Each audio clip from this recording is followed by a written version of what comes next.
Mon nom est Lakshmi. Je suis journaliste. Maintenant, la deuxième question est, les hommes musulmans ont le droit de se marier 4 ou 5 fois, je pense.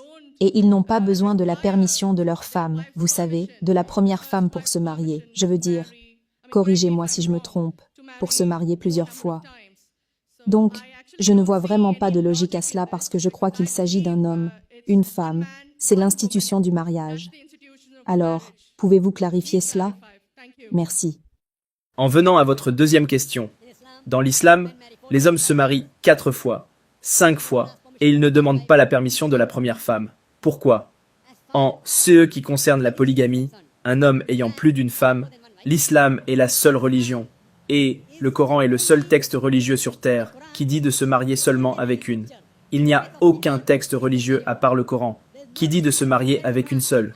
Je suis un étudiant de religion comparée, il n'y a pas de verset dans la Bible, pas de verset dans le Bhagavad Gita, pas de verset dans le Veda qui dit de se marier avec une seule, sauf le Coran.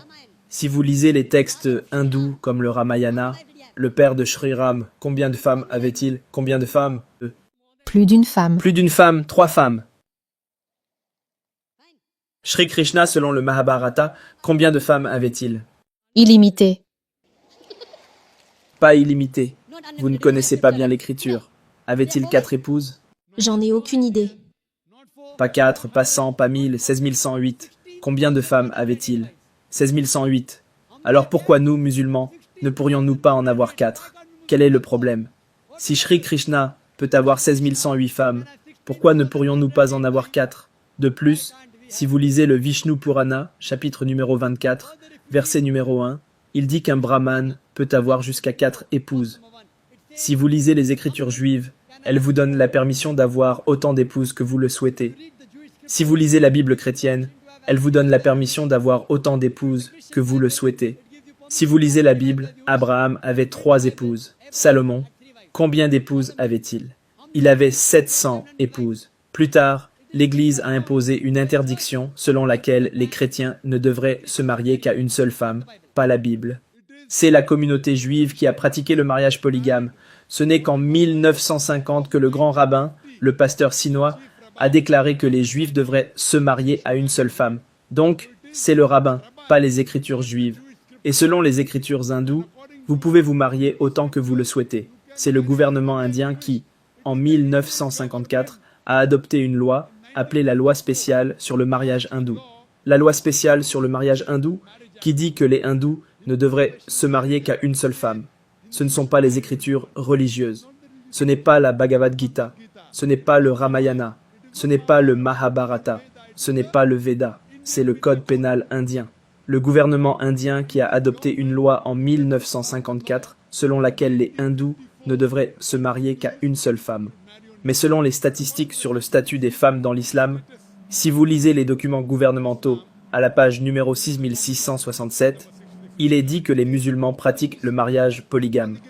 Savez-vous quel est le pourcentage en Inde? 4,3%. Combien? En Inde, 4,3% des hommes musulmans pratiquent le mariage polygame. Donc, c'est un pourcentage très élevé. Une statistique entre 1950 et 1961. Les hindous, combien? 5,06%. 0,7% de plus que les musulmans en Inde, selon le gouvernement indien.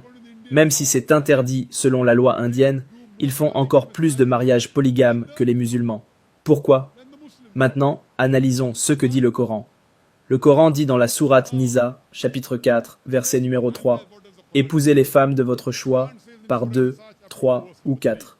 Mais si vous ne pouvez pas être juste, alors épousez-en une seule. » Cette déclaration, « Épousez-en une seule » est uniquement donnée dans le Coran et aucun autre texte religieux.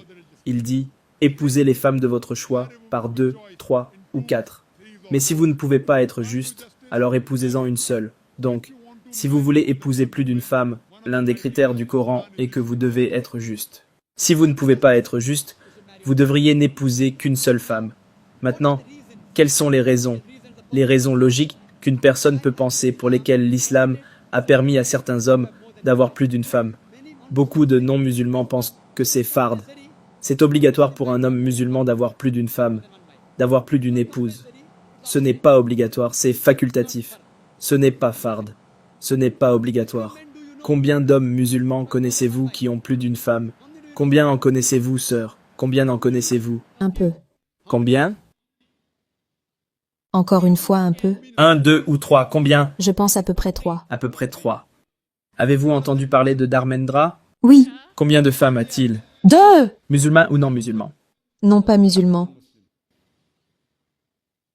Votre précédent chef de ministre, quel est son nom?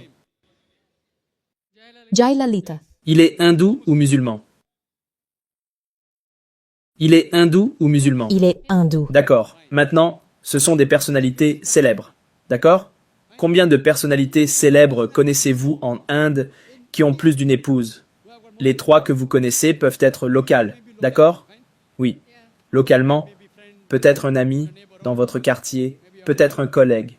En Inde, il y a plus de non-musulmans ayant plus d'une épouse que de musulmans. Maintenant, comprenons quelles sont les raisons logiques. Revenons à la logique maintenant. Par nature, si vous demandez à n'importe quel médecin, il vous dira que les garçons et les filles naissent en proportion égale. Les filles et les garçons naissent en proportion égale. Mais tout médecin, tout pédiatre, tout médecin pour enfants vous dira que le sexe féminin, l'enfant féminin, est plus fort que l'enfant masculin. C'est la raison pour laquelle il y a plus de décès chez les garçons que chez les filles. Ainsi, dès le plus jeune âge, il y a beaucoup plus de filles que de garçons.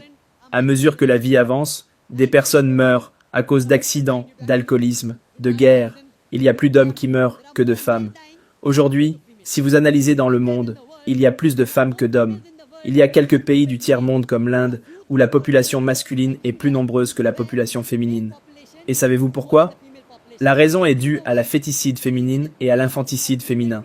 Selon un article, un programme diffusé sur la BBC intitulé « Laissez-la mourir », dans le cadre du programme Assignment, une journaliste britannique nommée Emily Buchanan vient en Inde et déclare qu'en Inde, chaque année, plus d'1 million de fœtus sont avortés après avoir été identifiés comme étant des filles. Elle affirme qu'il y en a plus de 3000 chaque jour. Multiplié, cela fait plus d'1 million chaque année. Selon un rapport de l'hôpital gouvernemental du Tamil Nadu, elle donne les statistiques. Sur 10 filles nées vivantes, savez-vous combien sont mises à mort? 4. Madame, le saviez-vous?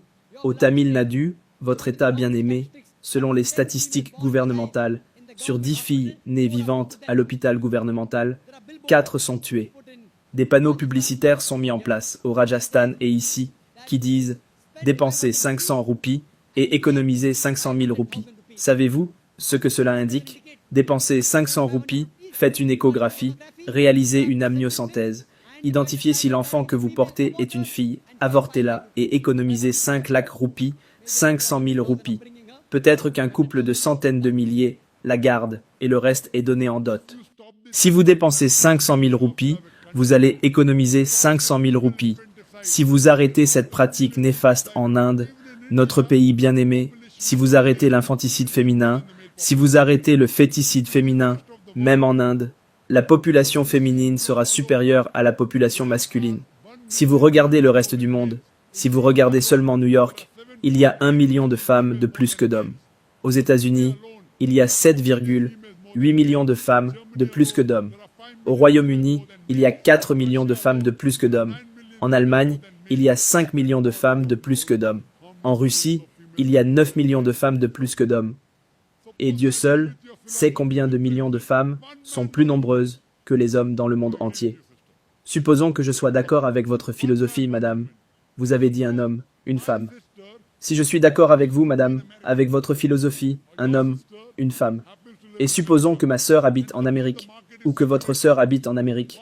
Et supposons que le marché soit saturé, un homme, une femme, saturé. Il y aura tout de même 7,8 millions de femmes qui ne trouveront pas de partenaire de vie. Un homme, une femme. Maintenant, l'option pour ces 7,8 millions de femmes est soit d'épouser un homme qui a déjà une femme, soit de devenir une propriété publique. Vous dites, Dr Zakir Naik, propriété publique, c'est un terme si dur. Madame, c'est le terme le plus sophistiqué que je puisse utiliser. Je ne peux pas utiliser un terme plus sophistiqué que propriété publique. Selon le statut de l'Amérique, savez-vous qu'en moyenne, un homme, avant de s'installer avec une femme, a 8 partenaires sexuels différents? Le saviez-vous, en moyenne? 8. Certains peuvent en avoir 1, certains 10, certains 20. 8 partenaires sexuels avant de s'installer avec une seule.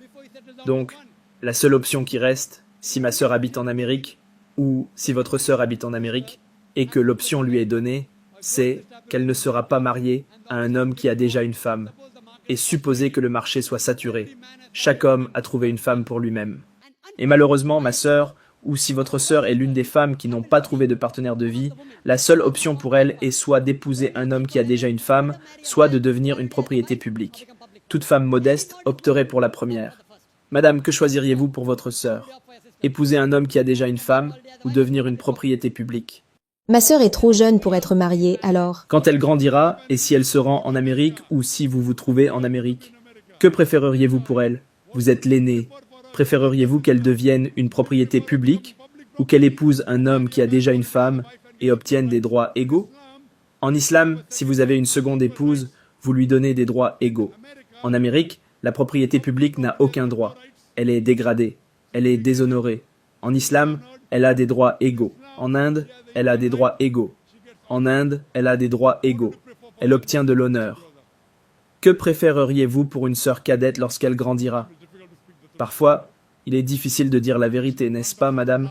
Surtout devant un si grand public. De toute façon, j'ai votre réponse, madame. Merci. Et votre silence en dit long. C'est donc la raison pour laquelle, en islam, madame, les hommes ont été autorisés à épouser plus d'une femme pour protéger la femme, et non pour la dégrader. Concernant votre question, sœur, est-il obligatoire que le mari demande la permission à sa femme? Ce n'est pas obligatoire, car si cet homme veut protéger une autre femme, une femme normale, je suis d'accord avec vous, sœur. Aucune femme dans des circonstances normales n'aimerait partager son mari. Vous devez l'admettre. C'est dans la nature humaine. Mais si la femme est une bonne musulmane, une bonne femme musulmane, ce qu'elle dira, c'est de laisser un petit préjudice se produire pour éviter un grand préjudice. Elle dira « Je sais que partager mon mari est une perte pour moi, mais je préfère laisser un petit préjudice se produire pour éviter que ma sœur ne devienne une propriété publique. C'est une bonne personne. » Donc, elle donnerait sûrement la permission à son mari d'épouser une seconde femme, si elle est une bonne femme musulmane. Mais demander la permission n'est pas farde, c'est préférable. Mais au moins, l'informer est une exigence pour qu'il puisse être juste entre les deux. J'espère que cela répond à votre question, sœur.